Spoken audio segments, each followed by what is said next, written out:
All right, everybody. I am back. I have a guest. You're going to recognize the voice. He was on the show before. I recognize the voice because I've known him since what 1970. The 30s. It's like, oh yeah, we met during the Great Depression, and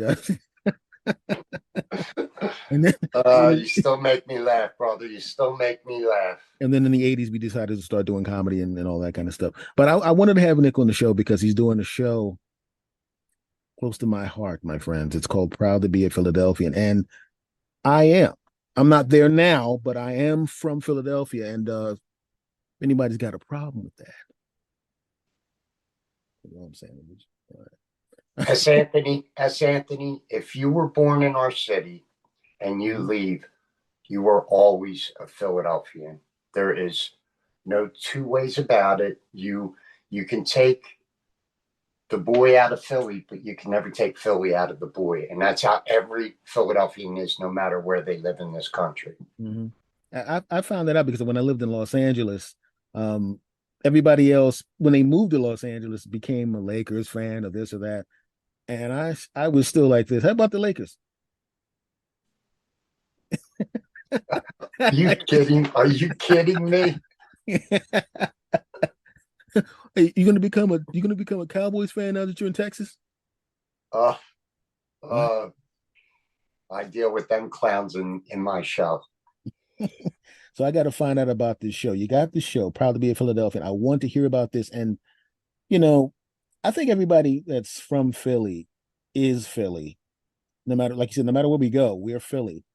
And so what made you decide to write an entire show about this? Um, First off, I wanted to be in the Philadelphia Fringe Festival. It was Mm-hmm. on my bucket list. Mm-hmm. Being 64, I've made the turn in my life down the home stretch. Mm-hmm. So, like we were talking earlier, just happy to get up every morning. Mm-hmm. So, I always wanted to be in the Fringe Festival. I think if you're a true Philadelphian on your bucket list, you should march in the Mummers Day Parade, which I have done in the late 70s. And I always wanted to be in the Fringe Festival. I always I saw a few shows years past, and I always said to myself, hey, so New Year's resolution, Fringe show. And that's when I started writing this show. And it is called Proud to be a Philadelphian. And it's basically my opinion that, listen, Philadelphia is the greatest city in this country. And I could argue with anybody, and I got facts to back me up. And I really frustrated with the lack of respect we get Mm-hmm. and the hate that we get from the outsiders. Mm-hmm. You know it. They hate us. And we have given this country so much, so much, and yet they still hate us. And it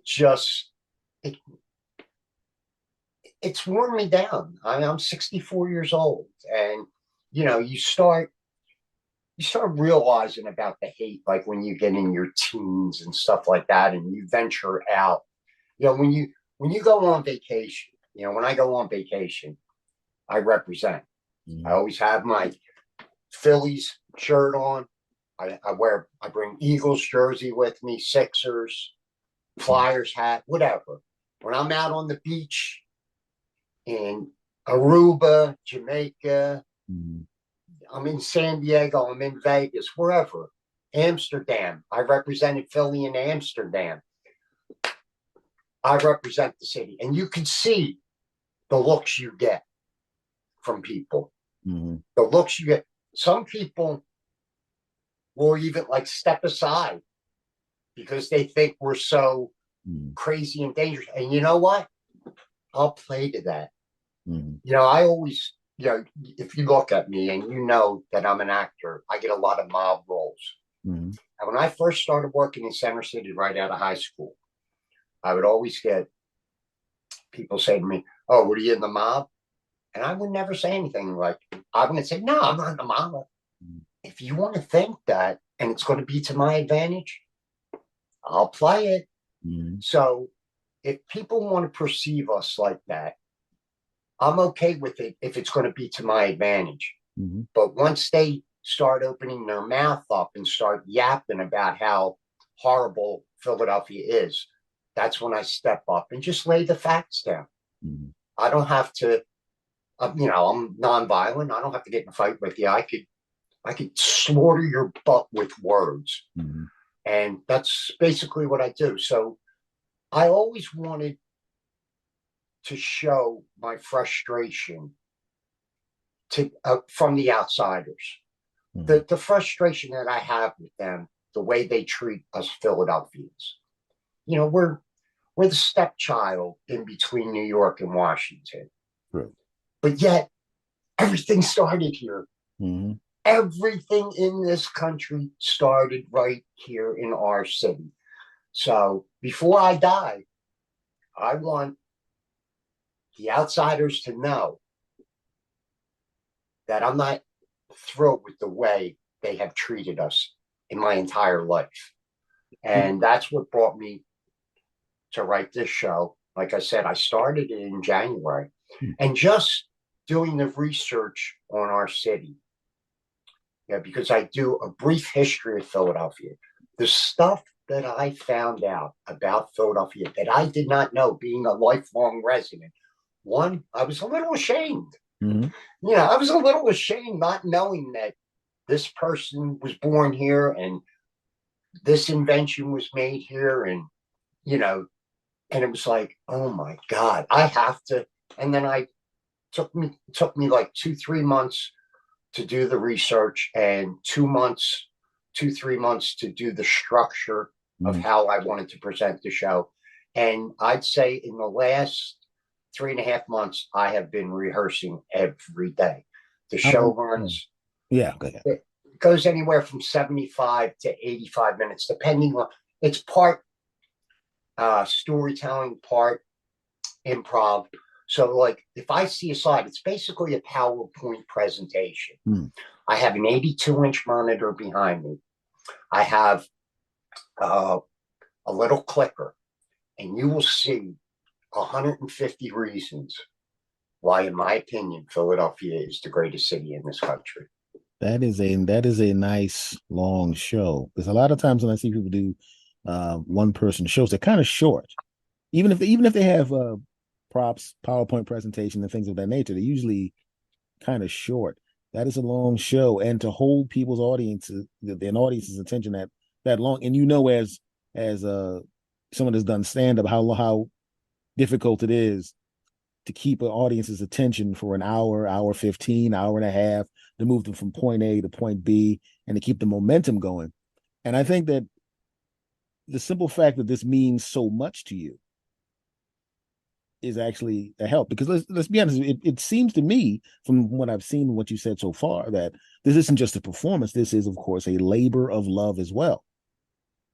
Absolutely. You will see me go on an emotional roller coaster ride, Mm. and you will see the passion. That's what we Philadelphians have. And that's what the outsiders don't understand about us is Mm-hmm. our passion. We're passionate people. This is true. And I really think that is because of the neighborhoods that we all grew up in. Mm-hmm. That makes us passionate. We're we're passionate with each other. You know, we rib and you were a kid, you sat on the steps and you did the mom jokes, you did Mm-hmm. this, you did that. We all did that as kids, especially you're around my age back in the day in the Mm-hmm. 60s and the 70s. That's what we did. And we would represent our neighborhoods. I remember I was in a gang. This is a funny story. I grew up in Kensington when I was a little kid. Yeah. Surprise, you know how I am. And I grew up in Kensington. But anyway, the Hells Angels had a house around the corner from where we used to hang at. We used to hang at Schiller and H Street. It's in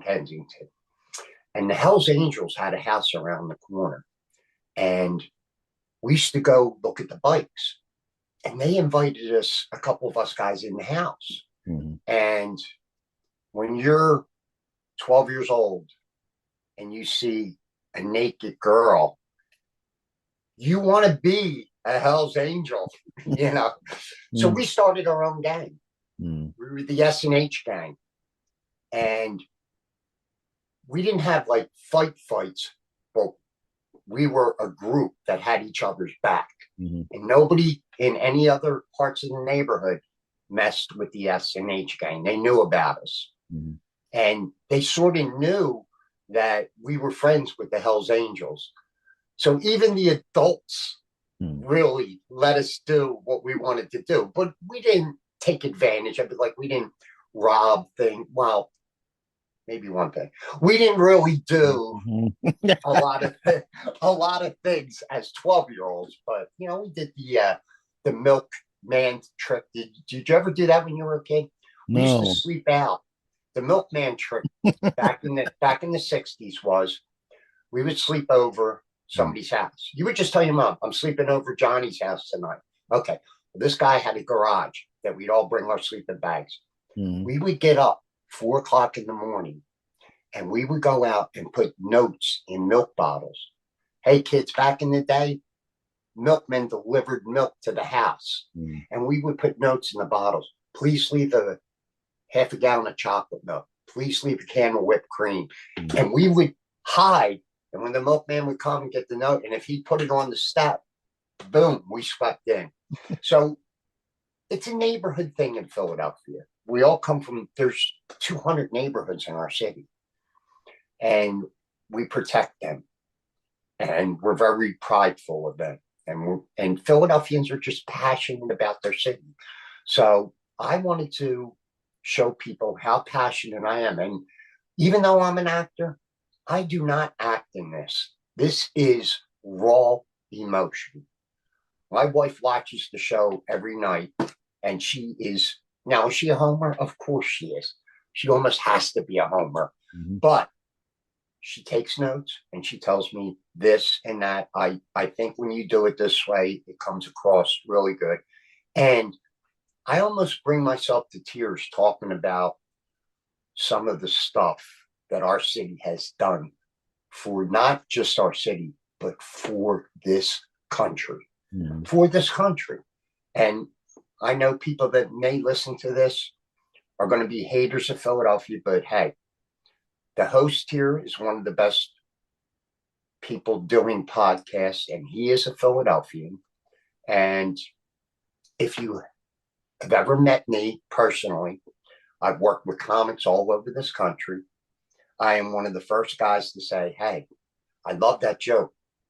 What do you think of this tagline? Mm-hmm. They love them. It's yours. Yeah. It's yours. Mm-hmm. We always champion other people. And that's what Philadelphians do. Yeah, one of the things that used to always crack me up, well, it didn't crack me, but annoyed me when I was a child. I would see them have the national weather map, and it would always have New York, Baltimore, and DC. And I'm going, there's another city right in there somewhere, Yeah. second in population of the group that you're mentioning. Yeah. And that still annoyed me as a child. I'm like, wait a minute, if you go to New York, DC, Baltimore, the last time I checked, there's a city that's pretty big. It was the first capital, fifth biggest television market. Preach it, brother. Preach it. Maybe you want to mention that city. And that's the thing about it, about us here, is the simple fact that the way I describe it to people who've never been here is it's the perfect combination of large city and small town. Because, as you said, the neighborhoods are like small towns inside of a gigantic city. There's nothing that I had some friends move to the area from outside. I said, you got to understand something. Everything that New York has, it's going to be in Philadelphia. In fact, the Broadway casts are going to come to Philadelphia. All the stars have to come to Philadelphia. We're a gigantic city. You're not going to go someplace else and have something that we don't have here for the most part. You literally could be born in Philadelphia, go to school in Philadelphia, have your career in Philadelphia, and not really miss out on much, if anything at all, because everything's here. And I don't think people understand that. And it's amazing how many people actually literally come here and meet Philadelphians and have a perception of what they think we are, right? And then once they've been there for a few months, you start seeing the Philadelphia kind of wash over them a little bit. And they start to Mhm. become one of us and they start to understand. And then all of a sudden you start seeing the hat come on with the Jalen Hurts t-shirt pull out. And then all of a sudden, I'm like, aren't you from a rival city? Yeah, but this place is great. Like, yeah, it's because I, you're here. You're not listening to what other people who've never been here say. it's funny that you brought up New York and the Broadway and stuff. Mm-hmm. The first theater in this country was the Walnut Street Theater. It is the oldest continuously operated theater in America. It was the first theater in this country. Everybody came to Philadelphia to go to the Walnut Street Theater. And it's funny that you mentioned about people from other cities and when you cohabitate, Mm-hmm. when you mingle. I took acting classes up in New York, and I was one of the oldest guys in the class, and there was another older guy like my age in the class, and the teacher at the end of the class said, "Find somebody to partner up with to do a scene." So I went up to him and I said, "Listen," I said, "would you be interested in working with me, or do you want to work with one of the young kids?" And he goes, "I think you probably have the work ethic that I'm looking for." I said, "I'm from Philadelphia. I definitely have the work ethic." Mm-hmm. And we became great friends. I actually went up a month and a half ago. My wife and I, we got a hotel room for 2 nights. He had a show that he wrote and co-directed, and we went up and saw his show both nights. I got tickets for both nights. We Philadelphians, if you're from out of state, we will be very friendly to you. Don't think that we are miserable people that hate everything. The problem with us Philadelphians, we're honest. We're honest.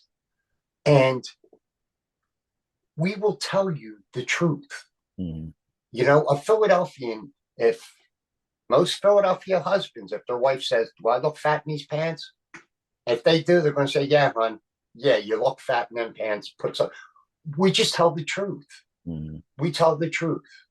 And that's where I think it's misconceived about us that we're obnoxious. No, we just tell the truth. You know, You it's know, like, this is hilarious, man. It goes along with what you're saying. I had some people say, why do you guys boo your team? This is the best way I would explain how we feel, especially about the Eagles. Other cities have football teams that they're fans of. The Philadelphia Eagles is our child. You understand what I'm saying? So if you have a wait a kid, minute. Let me write that down for my show. Hold on.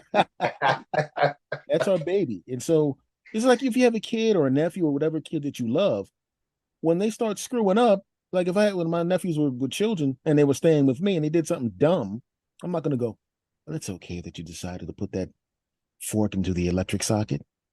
Why did you want to put that fork in the electric socket? I went, man, get the fork out the electric socket, idiot.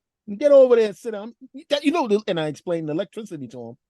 And that's how we are with the team. It's like if you screw up, we're not, first of all, we're booing you, but we're there. We spent the $200 for the ticket, the $50 to park, and we're there 8 times a year and watch it on television. It's not like we boo it and don't come back. We were there when the team stunk. So we get to enjoy it when it's good. And it's like when I watch the commentators, and they're always, every time they mention Philadelphia, they always mention the same story. Oh, he punched a horse. You never seen people act like idiots after a Super Bowl win in another city? They kill people in other stadiums. Try Mm-hmm. to go to a San Fran LA Raiders game. I lived in San Francisco for a Yeah, while. yeah. Every game there's usually chalk linings of people, dead people in the parking lot. Ooh. It's like they just regurgitate the same stories about us Mm-hmm. over and over again. And it's like, enough. We've heard it. Mm-hmm. You've played it out. Stop. Just stop. We've heard it enough. And to be honest with you, it's bull crap Mm-hmm. from the get-go. Okay. So I don't want to give all my show secrets away Oh, here. I'm staying away from that. No, no, no. That's just one. I mean, Yeah. I could go on a tangent of what Mm-hmm. you had just said. I Mm-hmm. have everything about what you had just said in my Mm-hmm. show about that. It's just that I think Philadelphians are misunderstood. I Mm-hmm. really do. If you get to know us, we most likely would become one of your best friends. Mm-hmm. Like the guy up in New York.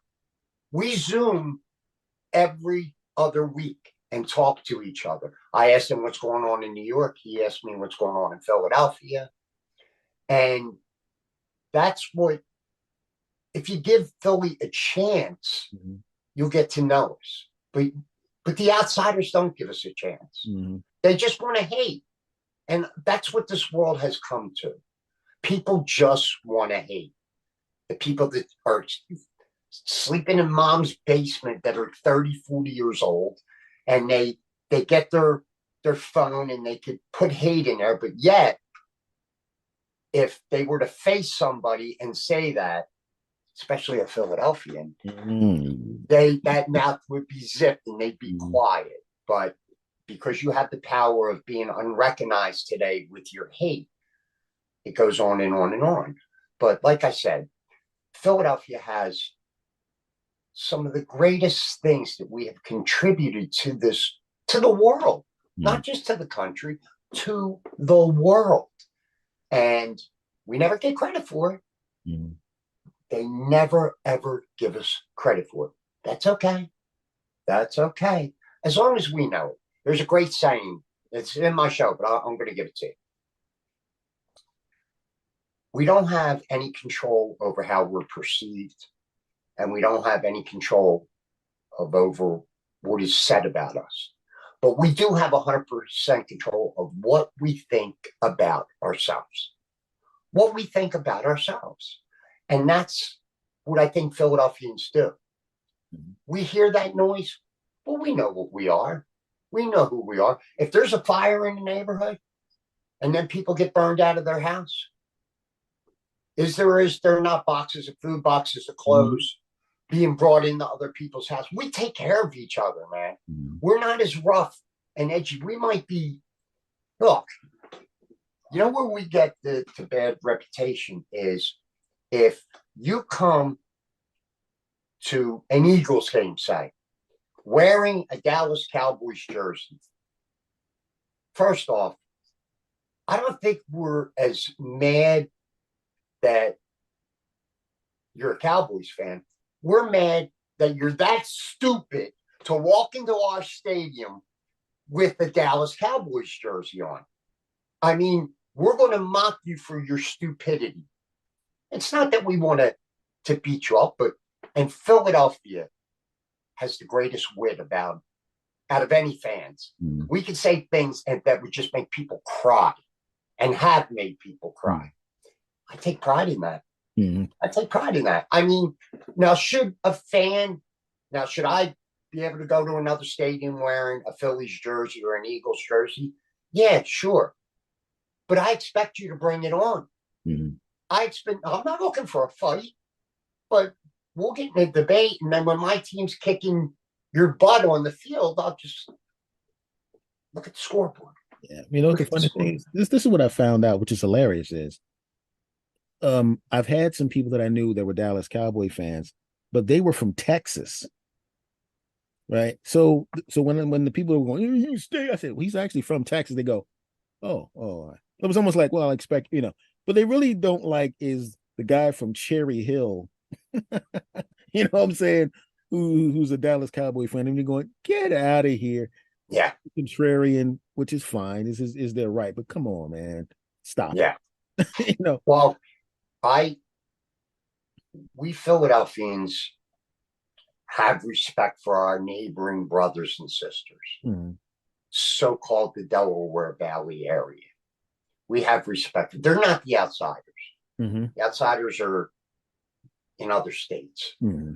And they're the ones that love to hate us.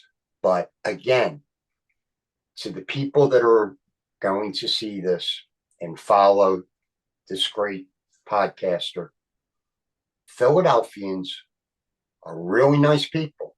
We really are. And we would bend over backwards to help you in a situation. But we are also, if you come to our town and you walk up and say to us, hey, can you tell me where the Rocky Steps are? We're going to look at you and give you a dirty look. I'm going to say, no, I don't know where the Rocky Steps are, but if you want me to tell you where the steps to one of the greatest museums in the United States of America are, I'd be happy to do that. By the way, are you planning to do the Rocky run up the steps? Because when you come down, you might get mugged because people are going to know you're an outsider from out of town, because we Philadelphians don't do that. No. Okay, that's for you guys to do. And first of all, he ran all of South Philadelphia, then ran up the steps. Yeah, yeah, I mean, yeah. that's the first thing people They took an Uber to the steps. It's like he I ran up some steps. Did you run the entire length of South Philadelphia at full speed? Did you jump over some Like a, No, and shut up. You got your hands up like you did something. I did an hour of cardio at the gym 5 days a week. Big deal. you know, yeah. that's the part that always cracked me up. Like this, I mean, because I remember a friend of mine, and we were going there, and I took him there. And I go, okay, let me take this guy. I took him to Pat's and Gino's. I was like, what's that? I was like, all right, I'm gonna take you all the touristy crap, really, and then I'm gonna show you Philadelphia after that, because you're starting to annoy me with this, Constitution Center and all this kind of stuff. Okay, that, and then he starts running up the steps. I'm like, oh my god. Yeah, yeah. I'm at the bottom of the steps laughing at him. He's got the arms up and everything. I'm going, all right, he's from, okay, I'm not going to say it. I roasted him as soon as he came down the steps for like a half an hour in the car. What a loser, and but I couldn't help it. I got to roast this guy. He's a friend of mine. If he was just some regular person, but it's like he's a performer too. So I got to light this guy up in the car for being an idiot. But that was one of the funniest things. But this is what I want to ask you, because I knew about the Fringe Festival.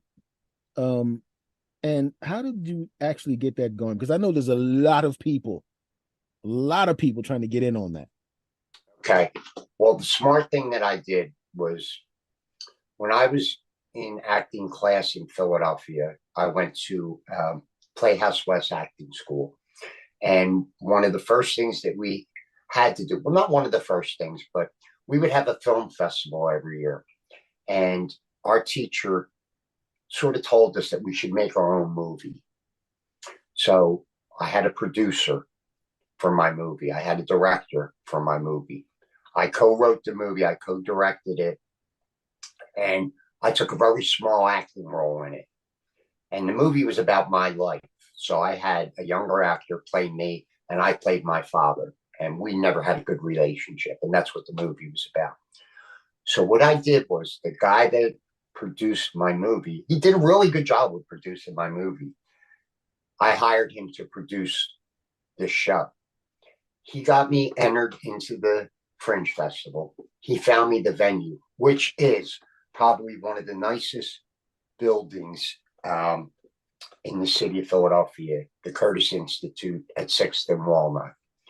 If you go into the Curtis Institute, it used to be a publishing house, Cyrus Curtis.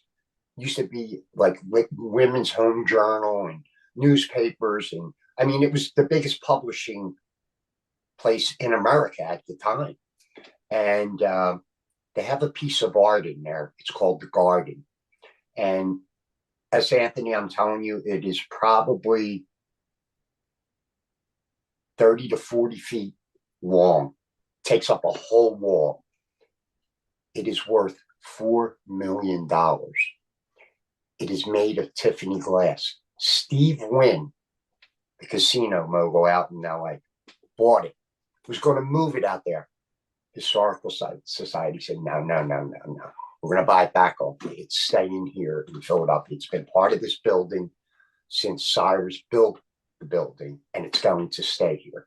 The building is all marble. It is absolutely gorgeous. It takes the whole corner on Walnut between 6th and 7th. It is a beautiful thing. So they have a theater in there called the Red Rum Theater, and my producer got the venue for Wednesday, the 20th of September, the 21st, and the 22nd. It's Wednesday, Thursday, and Friday. I'm just doing 3 shows.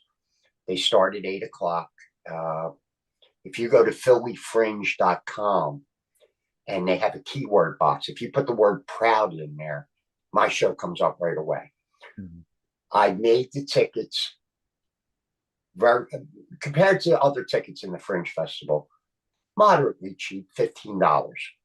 And I mean, I think if you're a true Philadelphian and you love this city and you're tired of hearing the negativity about it, you want to see this show. You want to see that, because I know you feel the same way I do. I know people in the seats are going to feel like I do, and their emotions are going to follow me through my body, and my words will be coming out. I know that. I know, because I've performed it here for a couple people. Dude, I felt this. I felt that. Matter of fact, when I went down, I rented the monitor in Yading. So I went down and I hooked my computer up just to see how the slides looked on the 82-inch monitor. And there was 5 guys in the garage, and I'm running the slides. First off, I was a nice Philly guy. I bring them soft pretzels. I asked the guy, how many guys you got working at the place? 12. I bring them a dozen soft pretzels. So I'm running the slides, and they're all standing there looking at them. I said, I might as well do my show. I might as well do my show. So I didn't do my whole show, but I'm like commenting on the slides. And get done. I said to the guy, I said, what did you think? Because slides look great. He goes, dude, I didn't realize that about Philadelphia. I didn't realize the history of Philadelphia. And this is not like a stand-up comedy show. So if people come and see me do stand-up comedy, I'm not doing stand-up comedy. There's my sarcastic things about the slides, my sarcasm about how the outsiders treat us. So there is definitely funny things in here, but this ain't a joke. Hey, what do you do for a living, Bob? I don't do that. Not in this show. No, before I let you go, I got to find out this thing here. Did you record it, or are you going to record this show? I have a film crew coming out on Thursday night. I actually have reached out to other venues in the city, neighborhood venues. Like, have you ever done like a Fran Lee Caterers? Stand up? Yeah. Galdo's in South Philadelphia. Well, I have people from Fran Lee's coming the night that I'm filming, and they're going to see if they want to bring this. And I got to be honest with you, Stephen. If I only do this for 3 nights, I fulfilled something that I wanted. I have gotten it off my chest the way I feel my frustration for how our city is perceived. So I'm cool with that. I'm good with that. If I break even or even lose money, I'm okay with that, because I feel that I've made some art that is valuable to Philadelphians to hear and see how great our city is. I'm telling you now, if you come to the show, you're going to be surprised on some of the history that I dug up about this city. It is incredible. It is incredible. Now, for those of you watching, I'm going to recommend that you check out the show, obviously, as a Philadelphian and as a friend of Nick, and I know how talented he is. So go see the show. You understand what I'm saying to you? Nick, I want to thank you for coming on again, my friend. Of course, I'm going to have you on again after this. You know that. Stephen, you have no choice. I love talking with you. I always laugh, and I love laughing, and that's what's made my life in this city great. All the great comics like you and the rest of them that I've hung out with for the last 35 years. I'm a happy man. I'm a happy man. I can die a happy man.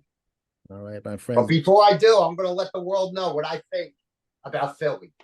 All right, my friend. This has been a friend of mine, a very talented man. I am going to tell you, you need to go see this show. I'm going to do what I'm going to try to go see the last one because I have a couple things I have to take care of on the 20th. But we'll talk about that after the show. My friends, that has been this episode. Go see the show. You dig? All right.